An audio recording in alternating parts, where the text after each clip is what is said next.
Good afternoon, all. Once again, I welcome you to my YouTube channel Intraday with Amit. I hope you are having a wonderful weekend. आप लोग दिल्ली की सर्दी का बहुत मज़ा ले रहे हैं और जो लोग नॉर्थ इंडिया से नहीं हैं आप बहुत अमेजिंग ठंड मिस कर रहे हैं. So today I will not talk about any intraday plans of Bank Nifty. I will talk about a script जो कि बहुत सालों के बाद एक ब्रेकआउट दे रही है. इससे पहले कि मैं उस स्क्रिप्ट के बारे में और ज़्यादा बात करूं, मैं एक छोटा सा डिस्क्लेमर यहाँ ऐड करना चाहता हूं कि मैं सेबी रजिस्टर्ड फाइनेंशियल ना तो एडवाइजर हूं, ना एनालिसिस्ट हूं, ना रिसर्चर हूं. सो ये किसी भी तरह की बाय और सेल की रिकमेंडेशन नहीं है. सेकेंडली, मैं फंडामेंटल एनालिसिस करना नहीं जानता because I am a technical analysis guy. So जो भी इसके ऊपर मेरा एजुकेशनल वीडियो बनेगा वो प्योरली टेक्निकल्स के ऊपर बनेगा. तो अगर आपको कंपनी के फंडामेंटल जानने हैं तो आपको किसी एक अच्छे फंडामेंटल एनालिसिस्ट की बात सुननी पड़ेगी या आपको अपने एडवाइजर की राय लेनी पड़ेगी. वैसे भी ये कोई बाय और सेल का रिकमेंडेशन है नहीं, ये प्योरली एक एजुकेशनल वीडियो है, right.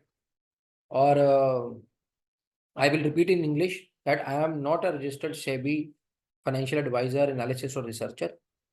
This is not a buy और sell recommendation in this script which is I am going to discuss over here, right? So before investing or holding on to this particular script, please ask your financial advisors. This is not at all any buy or sell tip. That is for sure. Secondly, I am not a fundamental analyst as such. So what are companies fundamentals? I do not know. I am a technical analysis guy. Whatsoever studies I am going to share over here, it is purely on the technical analysis. So let us start the video. The script's name is MMTC. Here is the chart. Here's the monthly chart of MMTC. Let me tell you from where it has started declining in 2010. It was trading at around whooping 1300 rupees. See. So from that particular year of 2010, it is every month it declined. इसने बहुत ही कम कभी चढ़ता सूरज देखा है और उसके बाद तो ये बस घुसता ही चले गया. So having said that, a lot of consolidation has happened in this particular zone. Why I have picked this particular stock? Because of two reasons. One, consolidation was happening from 2013, right? So 2014 का जो एक level था उस level को recently इसने breach करने की कोशिश करी है 2023 में, right. So having said that, दूसरा एक इनवर्स हेड एंड शोल्डर का पैटर्न भी यहां पर कंप्लीट होता हुआ नजर आ रहा है, राइट. उसका ब्रेकआउट किया, ऊपर से सेलर्स ने इसको नीचे धकेला, अब ये यहाँ पे कंसोलिडेट होकर दोबारा एक ब्रेकआउट करने की तैयारी कर रहा है. ठीक है जी. Third aspect is people who know fundamental analysis और सॉरी टेक्निकल एनालिसिस. इसको हम वुल्फ वेव बोलते हैं. दिस पर्टिकुलर ये जो बना है ना नीचे, तीन टप्पे पड़े हैं, 1 2 3. These 3 bounces we call it as wolf wave. Generally उसका टारगेट जो आता है उसमें अगर मैं ऐसे वेव काउंट करके दिखाऊं तो ये 1 होती है, ये 2 होती है, ये 3 होती है, ये 4 होती है और ये 5 होती है. जो उसका टारगेट होता है वो आपकी 1 और ये 4, इसको आप मिलाते हैं और जहां पर ये खत्म हो रहा है, जहां पर यहां कहीं आपको आके इसका टारगेट आता है. जब भी आएगा वो यहां कहीं आके टारगेट आएगा इसका. ठीक है. वुल्फ वेव का ये एक पैटर्न बनता है, right. So 1, a long consolidation period and a movement of breakout. ठीक है. Second, inverse head and shoulder pattern. Third, formation of wolf wave. So these 3-4 things are now pointing कि हो सकता है स्टॉक में आने वाले दिनों में तेजी आ सके. मैं बार बार बोलूंगा, ये सिर्फ मैंने सिर्फ आपको एक अपनी एजुकेशन स्टडी करके दे दी है. अब आप इसको अपने टेक्निकल एडवाइजर के साथ बैठ के बात कर सकते हैं, इस कंपनी के फंडामेंटल्स को चेक कर सकते हैं, जो भी आपकी इस पे राय बनेगी वो मुझे कमेंट सेक्शन में जरूर बताएं।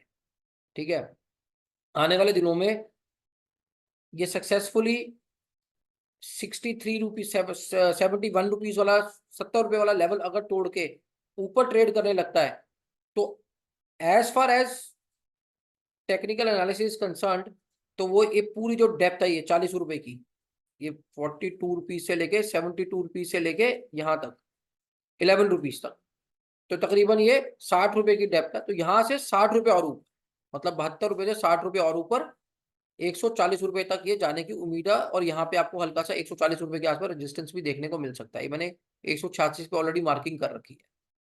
तो हो सकता है ये यहाँ इस कंसोलिडेशन एरिया से निकल के इस एरिया को अपनी वुल्फ वेव का पैटर्न कंप्लीट करके फिर कहीं कुछ कंसोलिडेशन करे। सो this is what is all about MMTC, a stock which is about to give a breakout after long 7-8 years. 2014 से आज हम 2024 में है, probably after 10 years, or not 7-8 years, I'm so sorry। ठीक है जी, तो 10 साल के बाद ये आपको ब्रेकआउट देने की तैयारी में है, ये आप अपनी वॉच लिस्ट में डाल सकते हैं। ठीक है, second stock which I am going to discuss over here is Motherson.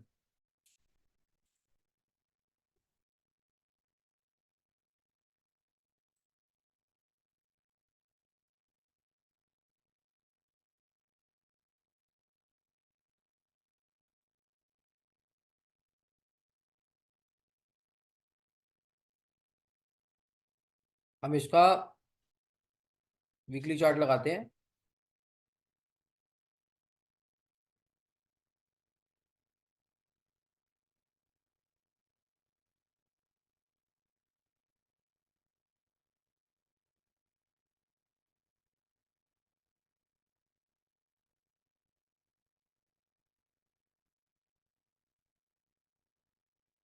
ये भी स्टॉक एक अच्छे ब्रेकआउट की तरफ इशारा कर रहा है,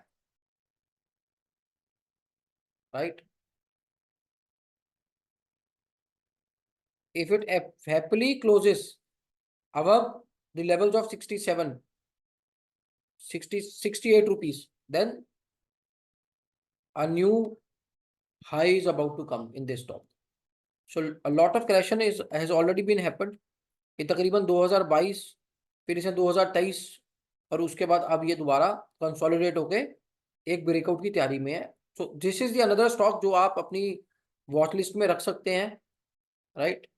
और एक अच्छा इसमें आपको रिकवरी मिल रही है देखने को, राइट। तो एक ये स्टॉक है जो कि 2-3 साल के बाद ब्रेकआउट दे रहा है और एक अच्छी कंसोलिडेशन, एक अच्छा करेक्शन करके ऊपर गया है।